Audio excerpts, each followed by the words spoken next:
All right, everyone. Well, our final episode review of the day is going to be An Echolls Family Christmas. So, let's take a look at it. Veronica and Keith decorate the Christmas tree. Meanwhile, Duncan dances around drunkenly at a poker party with Logan, Weevil, and two others, Sean and Connor. Weevil wins $5,000 from Logan when they both go all in. However, when Logan opens his money box, he finds that the money is missing. Weevil grows angry and asks each of the members for $1,000. The next day at school, Duncan confronts Weevil, who stole his laptop. Veronica approaches him and Duncan tells her about his problem. Duncan tells Veronica that his computer contains some private information regarding their past relationship. Veronica asks Weevil for the computer back, but he refuses. Weevil explains why he was at the card game and says that Logan had an opportunity to hide the money during the game. Logan's mother, Lynn, visits Keith and tells him about threatening letters that a mysterious person sent to her husband. Later, Veronica talks to Duncan, who gives his side of the story. Duncan also blames Logan.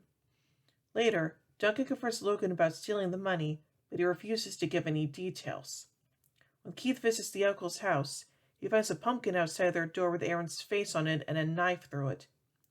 Veronica stops by the Echolls' house and talks to Logan, and he says that he thinks that Connor stole the money. Veronica visits Connor's movie set, and she questions him about the poker game. However, he does not know who could have stolen the money. Veronica attempts to visit Sean, but his father turns her away. After deducing that the pumpkin probably has something to do with the Halloween encounter or incident, Keith goes to the caterer of the party Aaron was at that day. The caterer tells him that Aaron was having an affair at that party. The next day, Veronica talks to Sean, who tells her that he thinks that Weevil stole the money. Keith talks to Aaron, who admits to the affair and says that it was with his agent's wife, Monica Hodwin. Veronica frets about Duncan's diary before Veronica comes up and makes a deal with Logan. He will host another poker game so Veronica can determine who the thief is. At the game, Veronica reveals her findings. Duncan was faking being drunk in order to win the money, not steal it. Connor was simply using a muscle enhancer, and Logan is not the thief because his room was messy, and Veronica figures that if he hid the money, he wouldn't tear apart his room looking for it. Veronica figures out that Sean is the criminal, not Weevil. Sean stuffed the money into the recycling and picked it up the next morning. Sean and Weevil go off by themselves, presumably so Weevil can punish him. Keith talks to the caterer again and asks her to describe the woman she fired. The poker guests then go to Aaron Echolls' party. Veronica, off by herself, finds Jake Kane and confronts him about the pictures of her taken by security chief Clarence Wiedemann. Jake screams at her that he doesn't know, and Keith views the scene.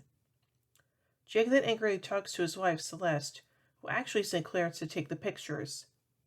The majority of the guests go outside to sing Christmas carols while Aaron is confronted by a stalker, the woman whom the caterer fired. The stalker stabs Aaron, but the other guests do not notice because they aren't there. Keith tackles the stalker, and then calls for an ambulance as Logan looks on, ending the episode on a cliffhanger. Bum bum bum. So let's take a look at some arc significance in the episode. Veronica confronts Jake Kane at the party about the surveillance photos sent to her mom. Jake denies knowing about them, but leaves while grabbing Celeste and says, "What did you do?" to her. Aaron Echolls is stabbed by a jealous former lover, which results in his wife learning of her husband's infidelity with other women.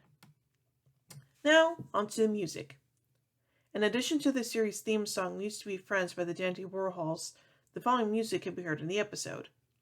A Little Bit More by Tony C. and the Truth, Slow Hands by Interpol, Saturday Night by Ozo Motley, Campfire by Starring Electric, and Little Drummer Boy by the Dandy Warhols. And now, finally, the production.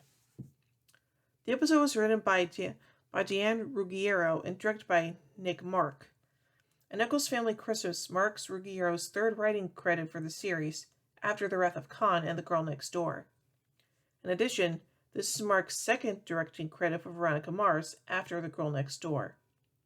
All series regulars appear in the episode. Also, recurring characters of Recurring characters Aaron and Lynn Echolls, as well as Jake and Celeste Kane, appear in the episode after not appearing for several episodes. Some fans of the show cite this episode as one of the best episodes of the series as a whole. This and the following episode are the only episodes of the series to be aired out of production order.